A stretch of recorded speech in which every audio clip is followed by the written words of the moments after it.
Hello and welcome to Tribe Topper. I'm Sonal Gupta, and this channel is about increasing your understanding of physics. To clear your concepts, subscribe to our channel and click the bell icon for latest updated videos. In this video session, you're going to learn about the law of radioactive decay. So, the law of radioactive decay says that the rate of decay is proportional to the number of nuclei present that have not yet decayed. So we want to say that if say N naught is the original number of nuclei that was present in a radioactive substance, and at any instant when we check N is the number of nuclei present at any instant. So n is the number of nuclei present at any instant and n naught is the original number of nuclei. Then the dn by dt, this decay rate is directly proportional to n, the number of nuclei that is present at that instant. And when we remove the proportionality sign, we get dn by dt is equal to negative lambda n.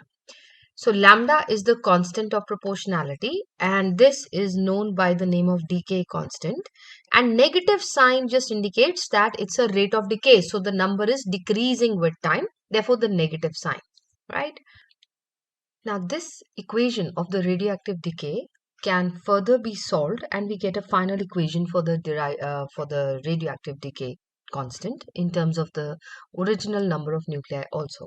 So to integrate this, all we have to do is bring this n down so that it's a variable separable form. N comes below dn and that is equal to minus lambda times dt. I've just interchanged the places of n and dt. Now when you integrate both sides, you get integration of dn over n is equal to integration of lambda dt. And this integration is happening starting from, so there is the limit, so n naught to n, and this happens starting from 0 to t. So now we get, what is the integration of dn by n? We get ln of mod of n, and that is between the limits n naught to n, and that is equal to minus lambda times, because lambda is a constant, it can't be integrated, and integration of dt is t between the limits 0 to t. So if you remember the log rules, so we have one, though we'll first put the limit, upper limit minus lower limit, so it becomes log of n minus n naught is equal to minus lambda into t minus 0. This can be written as per the rules of laws of logarithms. When you're subtracting, you can also write them as division. So this is log of n by n naught, and that is equal to minus lambda t. So therefore, what is n by n naught? When log goes to the other side, it's a natural log, so it simply becomes e to the power of minus lambda t. Therefore, n is equal to n naught times e to the power of minus lambda t. So this gives us the equation of the radioactive decay law. So at any instant, n can be determined from this equation. So this is an important equation. So you would generally find it as a straight equation, but I've just derived it that so that you understand how we have derived it using the integral calculus. So n is equal to n naught times e raised to power minus lambda t. Now using this equation, we can find the value of the decay constant. So we have n is equal to n naught e raised to power minus lambda t. So if I consider the time is not just any time, but it's t half, means the half-life of that radioactive substance, then n should have been reduced to n naught by 2. So this equation becomes n naught by 2 is equal to n naught into e raised power minus lambda t half. I'll replace t by t half. N naught cancels.